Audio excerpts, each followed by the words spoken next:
Hello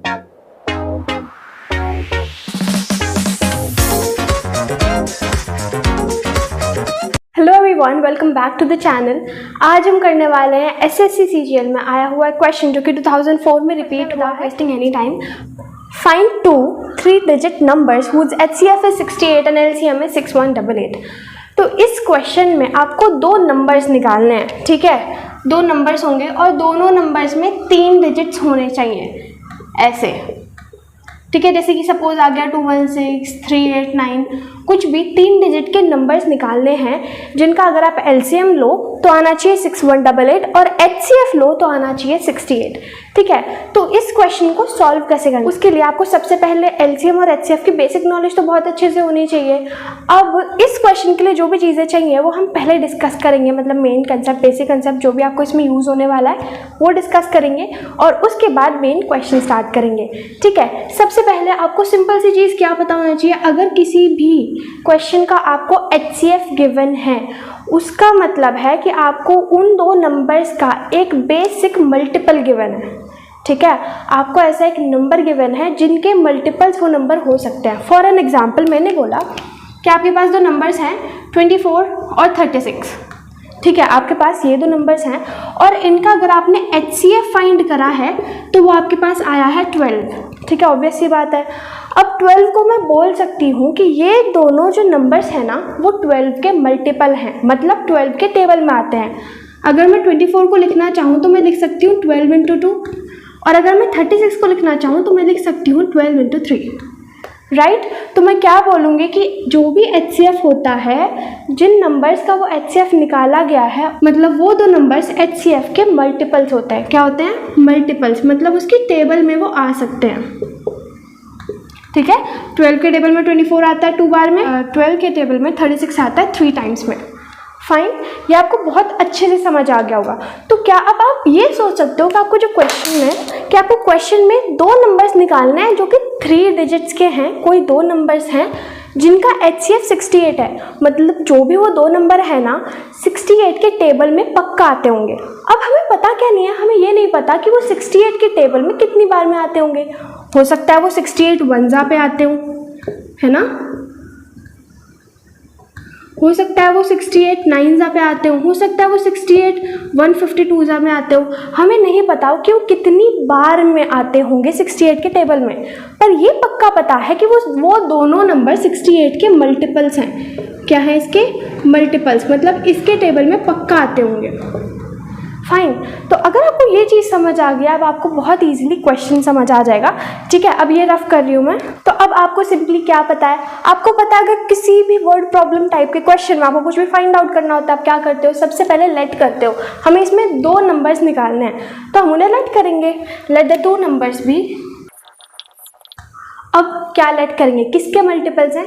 68 के multiples हैं। तो हो सकता है 68 के टेबल में x बार में आता हो, हमें नहीं पता कितनी बार है तो हमने x ले लिया।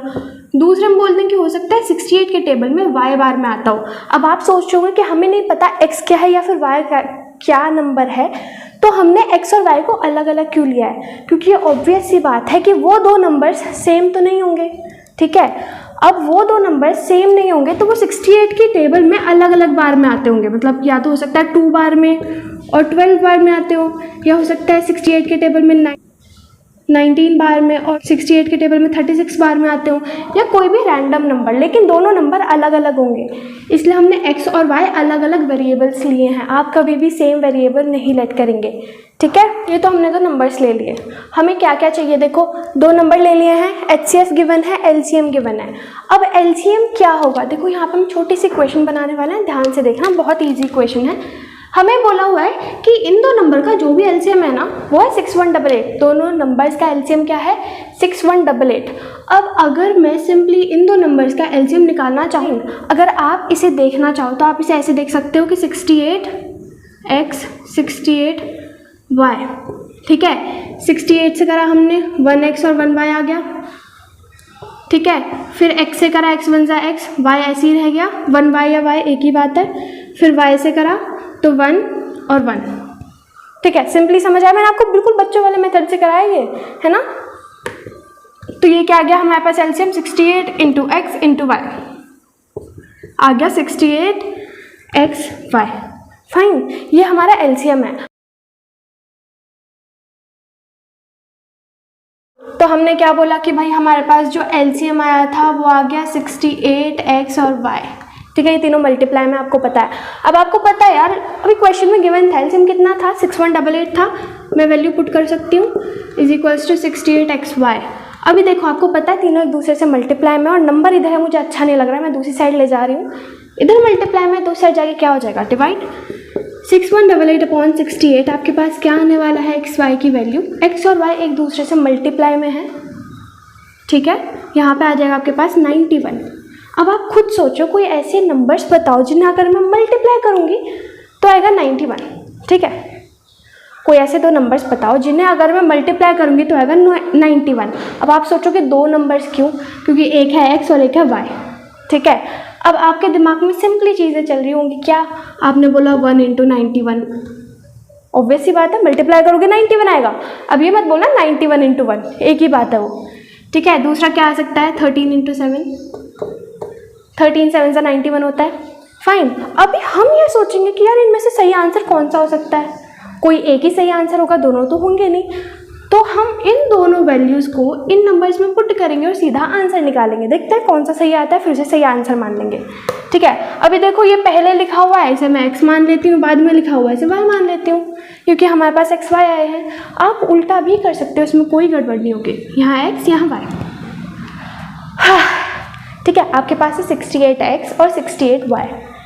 68x में पुट करते हैं पहले, 68 × x की वैल्यू क्या है, 1 है, क्या आ जाएगा आपके पास 68। फिर 68y में पुट करते हैं, 68 × 91, लंबा आंसर आने वाला है 6188। पहचाना नंबर है ना, हमारा एलसीएम था, ठीक है। उससे इसका कोई रिलेशन नहीं है, नंबर आया नॉर्मली। अभी दूसरा देखो, ठीक है, या तो ये दोनों नंबर्स हो सकते हैं जिनका हमने एलसीएम और एचसीएफ निकाला था, या फिर सेकंड चांस हो सकता है कि ये हमारा x आया है, ये हमारा y आया है। वैल्यू पुट करके देखते हैं, 68x और 68y, ठीक है। अभी देखो 68x में मैं पुट कर रही हूँ, 68 × x की वैल्यू कितनी है, 13 × 8 84। फिर 68y में कर रही हूँ, 68 × y की वैल्यू है 7, कितना आएगा 476। सिंपली आप इसे मल्टीप्लाई करके आंसर निकाल सकते हो। अभी सोचने वाली बात ये है कि देखो हमारे पास आए हैं दो केसेस। एक तो हमारे पास आया है ये वाला सोल्यूशन, मतलब ये वाला 68 और ये 6188 आया है। दूसरा हमारे पास आया है 884 और 476। अब या तो ये दोनों नंबर सही होंगे या तो ये दोनों नंबर सही होंगे, ठीक है। अब कौन सा वाला सही लग रहा है, इसके लिए आप क्वेश्चन पढ़ो, ऑब्वियसली आपको बहुत ईजिली समझ आ जाएगा। क्राइटेरिया गिवन है, फाइंड 2-3 डिजिट्स नंबर। आपको दो नंबर्स निकालने हैं, या तो ये दो हो सकते हैं या ये दो हो सकते हैं। आगे क्या लिखा हुआ है, 3 डिजिट नंबर। दोनों नंबर के अंदर 3 डिजिट्स होने चाहिए। क्या इसमें 3 डिजिट हैं? नहीं है, यहाँ सिर्फ 2 डिजिट है। ऐसे यहाँ पे कितने हैं, यहाँ 4 डिजिट है, तो ये तो गड़बड़ है। अब इधर देखो कितने डिजिट है, 3 डिजिट। इधर कितने हैं, 3 डिजिट। फाइन, हमारे क्राइटेरिया में कौन सा सूट हो रहा है, ये वाली अप्रोच हमारी सही है, ठीक है। क्वेश्चन हमने दोनों ही, जो पार्ट हमने सॉल्व करा है दोनों ही सही है, लेकिन आंसर में कौन सी जो कंडीशन गिवन है उसमें कौन सा नंबर फिट हो रहा है, ये वाला नंबर फिट हो रहा है। तो ये वाला आप अगर ऑप्शंस गिवन है तो उसमें टिक कर देंगे। ये वाला हमने पूरा सॉल्व करा है। अगर आपका ये ऑब्जेक्टिव में आता, मतलब ऑप्शंस वाले में आता, आप इसमें वैल्यू पुट करके भी डायरेक्टली कर सकते थे। इन दोनों में जो भी x और y की जगह ये जो मैंने स्टेप करे हैं ना, ये 1 × 91, 13 × 7, वहाँ पे आपको ऑप्शंस गिवन होते हैं, ठीक है। तो आप क्या करते हैं ना, उन ऑप्शंस को, सपोज फर्स्ट ऑप्शन है 1,91, सेकेंड ऑप्शन है 13,7, तो आप इन्हें एक्स वाई की जगह जैसे मैंने यहाँ पे पुट करा है ना, ऐसी तरह से 4 पुट करके निकाल सकते थे उनका एलसीएम निकालने के बाद। वो थोड़ा सा लेंदी हो जाता, ठीक है। आपको जो सूट हो आप वो मेथड यूज़ कर सकते हो। और हाँ, ये वाला क्वेश्चन से 2004 में आया हुआ है, और ये ही नहीं, ऐसे बहुत सारे क्वेश्चंस आए हुए हैं। अगर आपको ये वाला क्वेश्चन समझ आया ना, तो इसे अपनी नोटबुक में दो। अगर आपको वीडियो पसंद आई हो, अगर आपको क्वेश्चन समझ आया हो, तो जल्दी से चैनल को सब्सक्राइब कर दो। Give this video huge thumbs up and don't forget to subscribe, okay? And let's meet in the next video. Thanks for watching. Bye bye.